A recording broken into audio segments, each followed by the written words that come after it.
Valley Auto Sales. For affordable, reliable vehicles, call 1-505-249-7134 or visit online at www.valleyAutosales.com. From the Cage Minds, I'm Micah Frankel, and ahead of Knuckle Mania 4, we are pleased to be joined by Andrew Angelcor. Dude, you're fighting in your backyard, BKFC Knuckle Mania 4. How excited are you? Very excited, man. Very excited. This is the first time that I get to fight in front of my people as a professional. This will be the first time my wife gets to watch me fight live. My mom gets to watch me fight live. And what better platform and stage to do it than Knuckle Mania? So It's a huge platform. It's the West Coast debut. You're there at home. Is there a sort of responsibility almost feeling with being one of the local guys on a card like this? oh yeah, absolutely. I mean, you got the big names like Mike Perry and Lorenzo Hunt and Ben Rothwell and all these huge names that draw. But when it comes down to it, none of them are from California. Like they're coming to my show, they're coming to my house. So although they have the background from their prior experience, everybody in that place is going to be there for me. I sold tickets and I know when they announce me, you'll hear like, okay, that's my crowd. So I do have a bit of pressure, an obligation to show out, but I always do, and I'm well prepared. So I feel confident that everybody that shows up will be pleased. What was it like, the response from the local people, from your friends, from your family, when you're able to tell them, hey, the next one is here? And they lost it, like when the BKFC announced Knuckle Mania is coming to Los Angeles, when the BKFC announced it, everybody like tagged me and sent the post to me.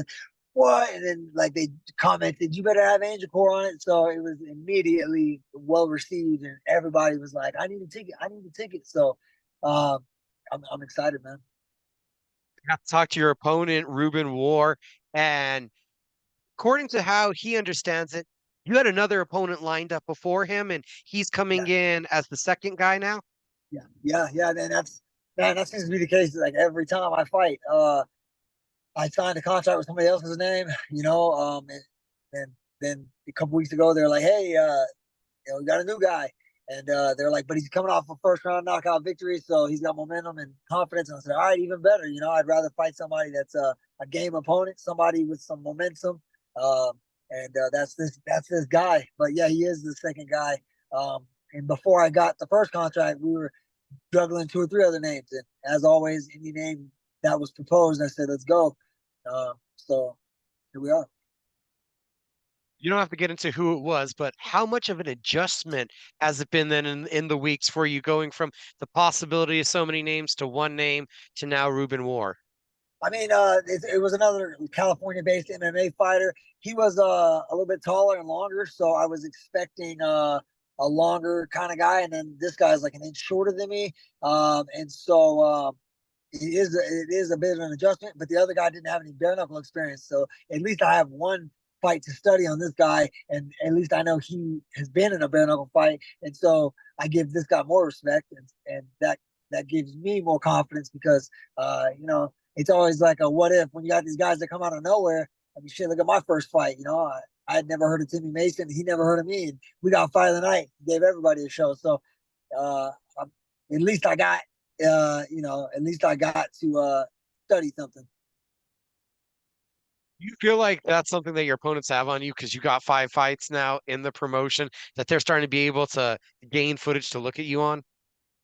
Oh yeah, I mean it's a two-edged sword, right? On one end, they see that I've got experience, and if they watch me fight, they're like, "Well, damn, this guy can take a hit and give a hit." So it obviously can, intimidate some people because they're like, "Well, fuck, it's not like I have a losing record," So they study it and they're like, "Damn, this guy's the real deal." But on the other end, you got the guys out here that know what they're doing that are gonna study and pick me apart, or at least try to. So you know good for them.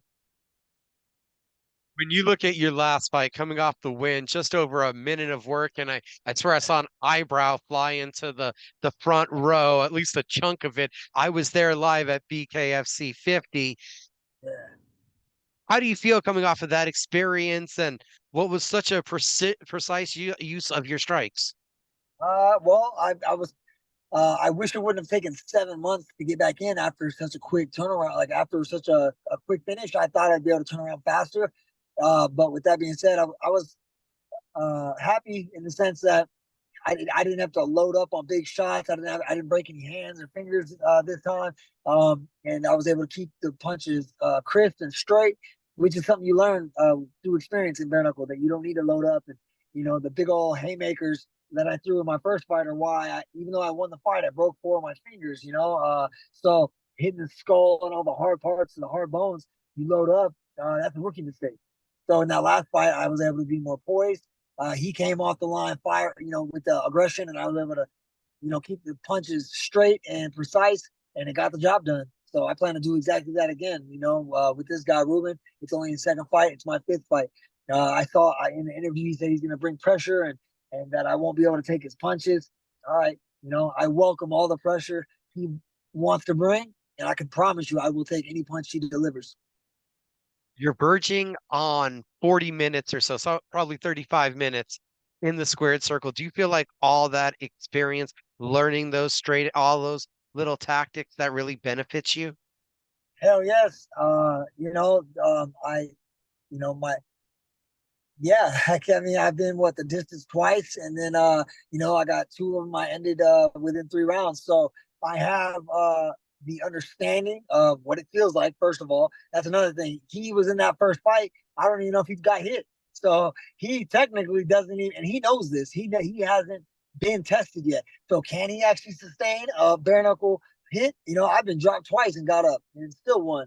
And so I've been split open. I've broken hands and I've been in the dog fights. I've been in the deep water. That's going to give me the confidence of knowing if that is where I end up. I've been there before and I succeeded already. He doesn't have that experience. So, you know, uh, I, I mean, I don't plan to take him into deep water. I plan to make quick work of him. So, you know, Knuckle Mania 4 in April, same month that you debuted with the promotion two uh, years ago. How's that feel almost that it's kind of an anniversary? I was just talking to my wife about this last night. I said, dang, that's crazy. April 30th of 2022 is when I made my debut and got fight of the night. And this was April 27th. So 3 days shy of my 2 year promotion debut. And then I get to do it in front of my hometown at Knuckle Mania of all fights. So man, what a blessing. I'm excited. This is how it's supposed to be. Do you feel in these 2 years you've seen the sport grow? Because thinking back to BKFC 24 to where it is now, the amount of eyeballs, the amount of attention, it's a different world.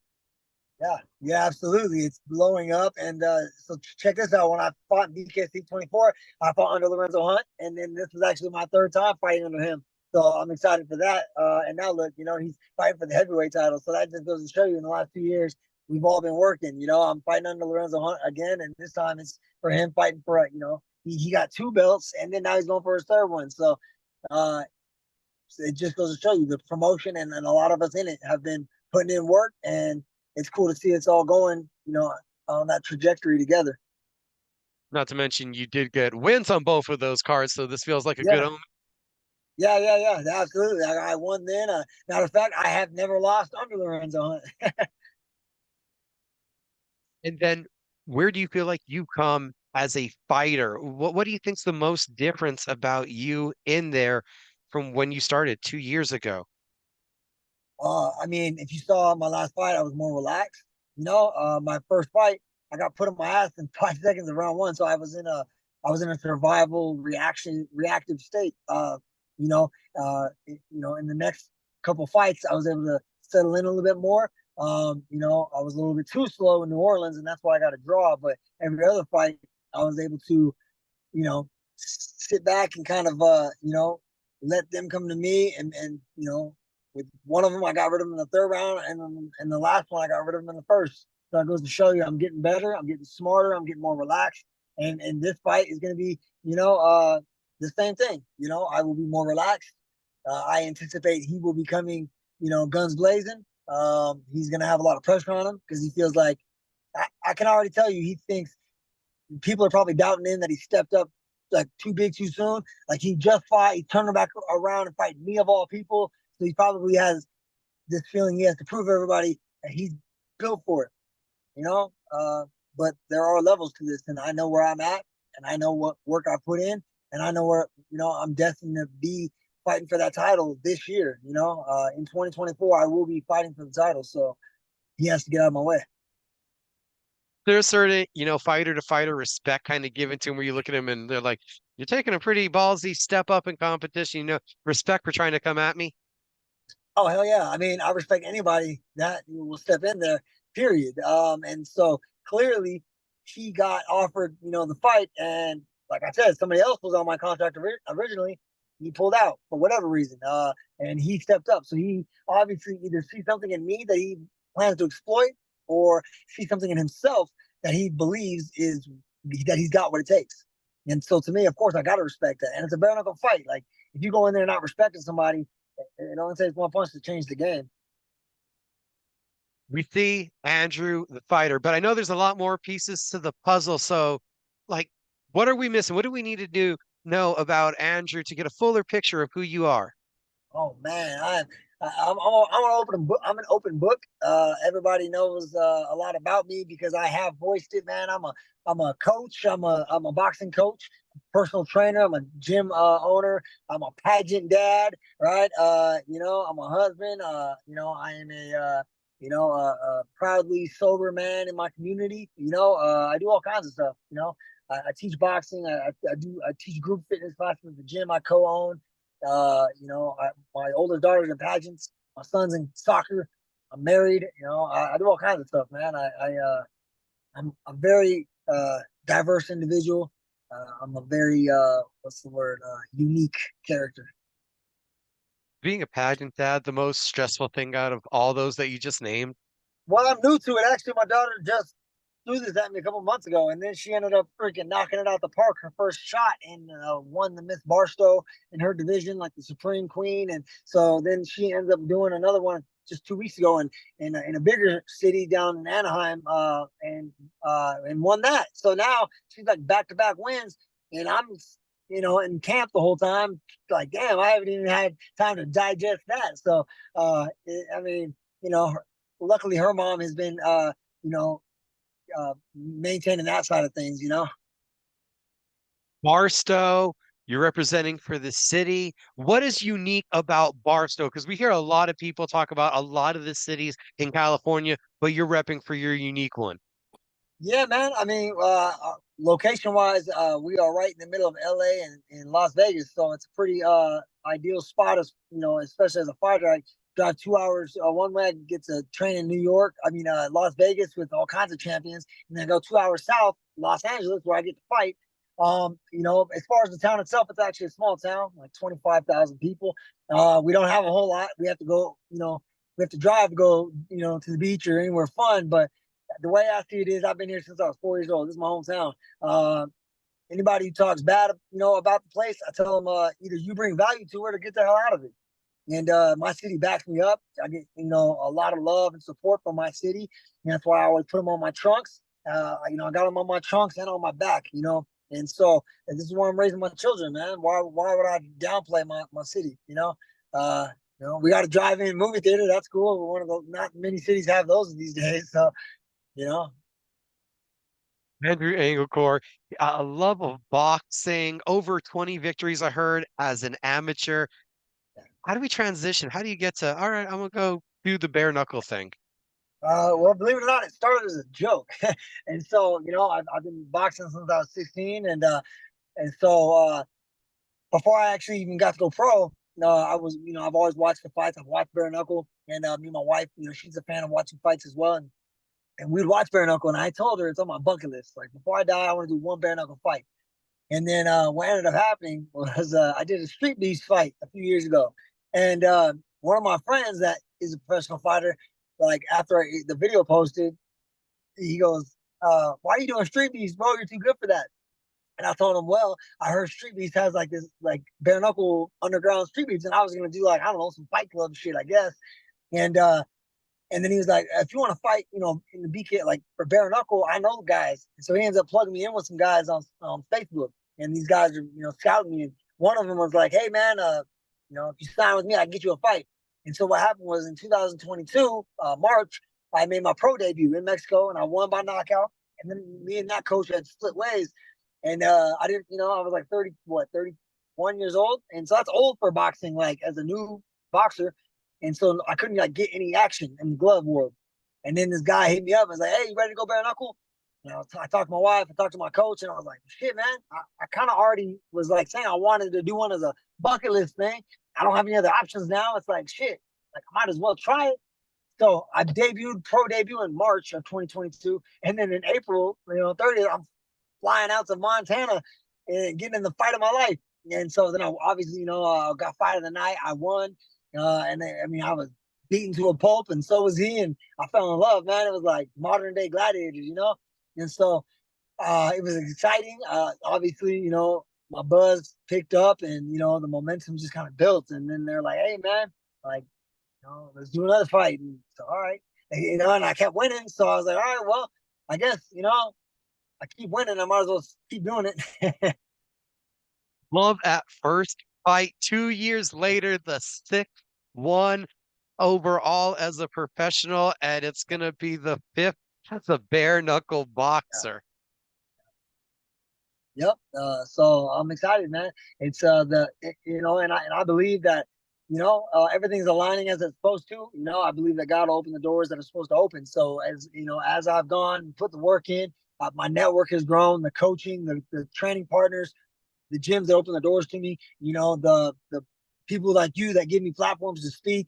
Like I continue to get people reaching out to me, and I'm getting exposed to more resources, and I feel like, all right, well, if I'm healthy and I'm willing to put the work in, and every day I wake up with that fire to do it, I'm going to keep doing it until you know there's the writing is on the wall and there's clear signs I need to stop. I'm not going to stop, man.